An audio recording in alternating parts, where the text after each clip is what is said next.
Delhi Belly very modern, and when I say modern, I mean it gave me a sense of young people I know, or you know, the way some of us are in our lives.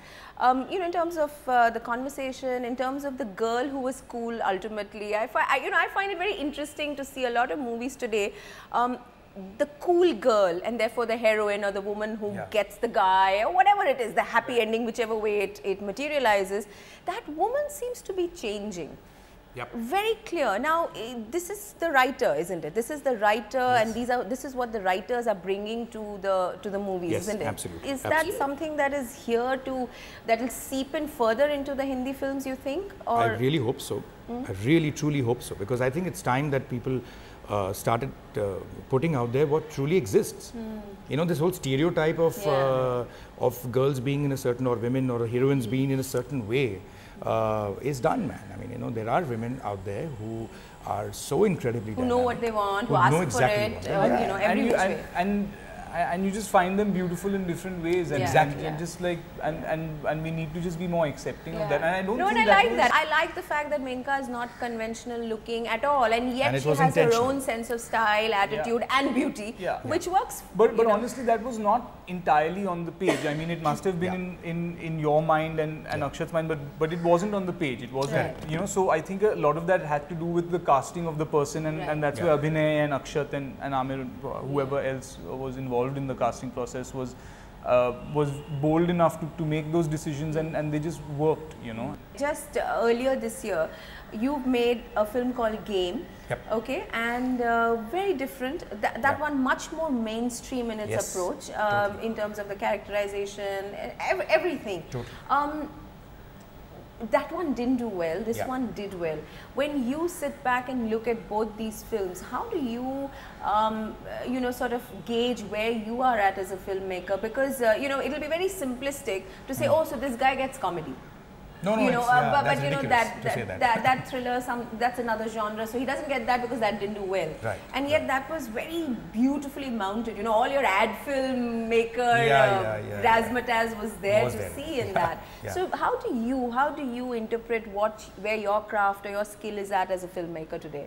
You know, what you just said makes so much sense, actually. That what ends up happening is that people really gauge, you know, success of a film, or a box office success of a film, to the craft, or to, you know, the talent of the people involved, and it's so sad, because actually speaking, the both can't be equated really. You know, the talent in its place, the box office success in its place. For Game, I take complete responsibility for the fact that of course something didn't work, because otherwise it would have done well. So whatever didn't work is something that the process is on for me to try to learn as to what was it that didn't work in the film. But if you look at it from a hard work point of view or creative point of view, I think I'm extremely proud of Game, as much as I am of Delhi Belly. But you started on Delhi Belly first, actually. I shot Delhi Belly first. I shot Delhi Belly first. I actually edited. The director's cut was ready before I got into the shoot of Game. So of course, and they were poles apart. My problem with the Game was that people didn't even go to see it. So leave aside them deciding whether it's good or bad. So from that perspective, I'm still trying to figure out as to why would it do that badly. But I'm very comfortable with both the genres. I love it. Can I ask you, how much has what we are seeing changed from your director's cut? It's reduced in size. It's not changed dramatically, and that's the funny part, you know. And the thing is that when I finished the cut, it was a longer cut. This is a 96-minute film. My cut was 12 minutes longer. Okay. My first cut was 12 minutes longer than this, and which normally is the case with first cuts, etc. So that's how it was, and plus the time taken in the middle, okay, was due to different reasons. I mean, Amir had to release other two films, etc., etc. But that time taken kind of also work kept happening, you know, slowly on the film. The music kept kind of developing and things like that, and then it started getting smaller and smaller and smaller and smaller and ultimately and tighter. And then it came together. Finally, when it came together as a 96-minute cut, I was like, okay, this is fantastic. It happens to me with every ad film I do. Yeah, in fact, I was going to say, you know, a lot of feature filmmakers, and especially if you read about stories in Hollywood, you know, there is this whole thing about the director's cut and the purity of the director's cut and the commercial constraints that then come into play and all of that with what the studio does. But given that you're an ad filmmaker, you're used to the client, isn't it? Absolutely. So I was most comfortable here. I was at home. But having said that, I think this is one of those rare cases where the client, you know, the producer in this case, is the producer in this case, which is Amir, has you know, almost 40 years experience more than me. I mean, I'm just saying 40 years. He's not a 60-year-old man. Yeah, I know what you mean. Just saying I think I know what you that mean. he's got a whole lot of more experience, and that experience counts. Yeah. Because every suggestion that Amir brought to the table was in the direction of making this film more and more acceptable by a mass audience. Okay, so I have an interesting question here. Amir has a fantastic track record as producer now, you know, different kinds of films, and all of them in their own, you know, budgets and in their own scales, finding pretty superlative or success, you know, high successes in their context. Yet, not too many directors work with Amir again, although you know, the film gets a great platform and does very well. Right. Would you, at this point, be someone who knows whether he would work with Amir again? I would give an arm and a leg to work with Amir again. Okay. Okay. For one, because I don't think it's, you know, you can find a producer as good as this, and particularly I talk about him. You know, production companies can be thousands, you know, and they don't. But Amir as a producer, he's one of the most focused producers that I've ever met. Somebody who's so creatively inclined, you know, who understands the nuances of what the script needs, what the director is making it into, and what eventually in marketing, what you need to put in to make sure that the maximum number of eyeballs you get for the film. I think this combination of these three things, plus such a outstanding understanding of the medium, you know, is very rare to come by. So I would definitely. But the fact that he gets it, and he gets it so well, and that it leads to success, can also be very overpowering or overwhelming. So and there's a trade-off there. You know, if I were to direct a film and Amir Khan were to produce my film, there would be this. Okay, so I know it will work because he will guide it. But I know that I will have to cede some of my control, or quite a lot of my control. So there's a trade-off. Is that one that you feel net now that it's all over and it's out there? Do you think that the trade-off is worth it for a filmmaker? The funny part, as you say it right now, is that the trade-off is not about control. The trade-off, it's not actually. In my mind, it's not at all about control. The trade-off is about a lot of people believing, you know, because that's the way it's seen. A lot of people believing that, oh, okay, this is Amir Khan hai, so obviously, you know.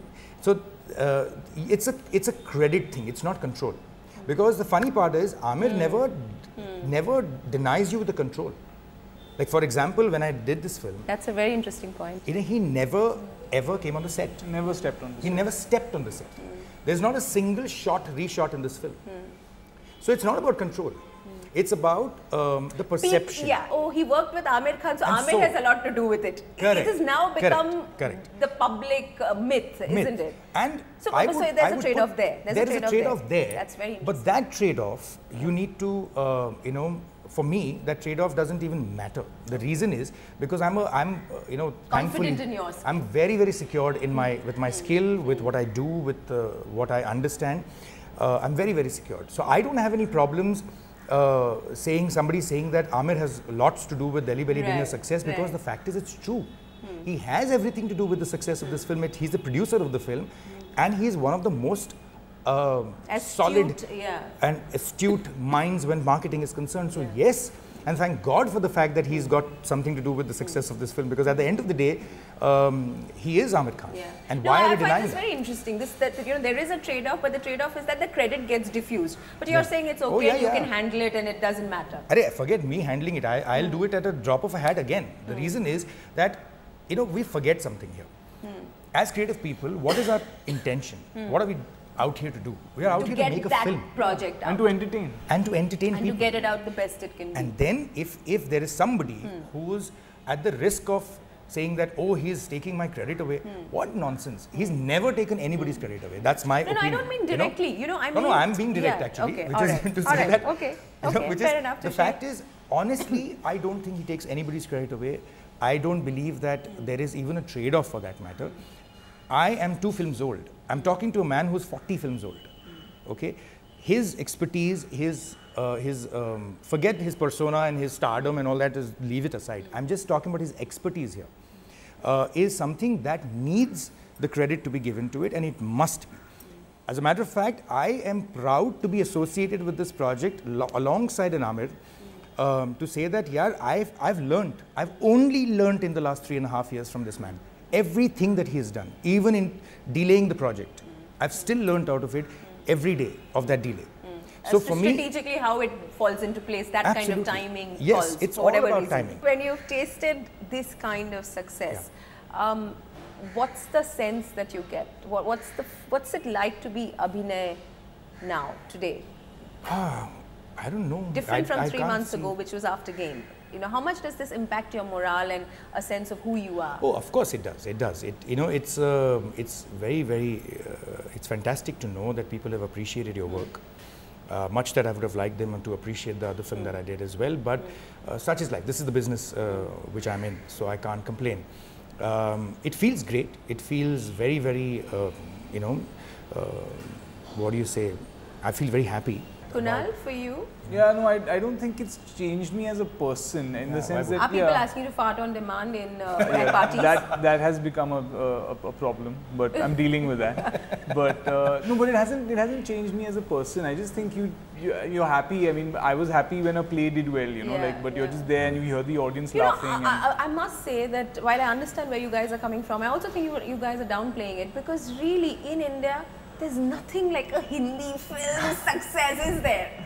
I mean, that is the height of success, isn't it? Yeah. No matter what you do, how good you are, whatever else you do, and how important it is. And the World Cup, that and the World Cup. Yeah, those are the two. It all boils down to that, isn't it? That's true, that's true. Hopefully just license to do the next thing that you'd like to do, you know, and that's all you want. You just want to do it and hope that people like it, but you just want license to keep doing it. The music of Delhi Belly, one of its, almost like a pillars to its success, very much. Yes.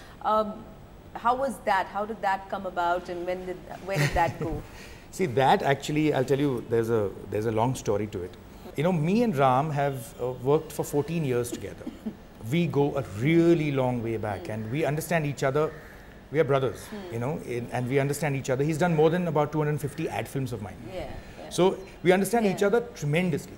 So it was very simple, you know. The minute I had 2 meetings with Ram, and I'm talking about in 2007. 2 meetings with Ram, and where I threadbare discussed the way I was seeing this film. Every detail of it, every actor, every nuance, the treatment, you know, everything. And I said, Ram, I want the music of this film to be very, to be shocking, you know. People should get back and say, what was that? Should happen. When Amir got in and he heard the tracks, and he was blasted in his mind. He was like, what have you guys made? What is this? What is this? And so our entire strategy changed actually at one point when Amir came on board. He said, man, listen, the music has to lead the PR.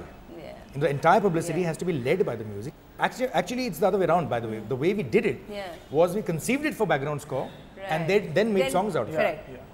Because we couldn't expose too much of the movie, so that the idea was let's do videos so that we can put these songs out. They're great songs, they're going to catch on. So he said, okay, let's shoot videos. Which is why the music videos were done. So gentlemen, well made. Thank you. Time well spent. Thank you. The proof of the pudding is in the eating. We've seen the film. Many of us have enjoyed it. Some haven't liked it, but I think the numbers so far are weighing in on the other side. So good for you, and all the best, Kunal. All the best to you. Thank you so More much. movies, both as actor, director. Thank you. And Abhinay, Thank more you. variety, great films. Thank you. Thank you so much, Anuradha.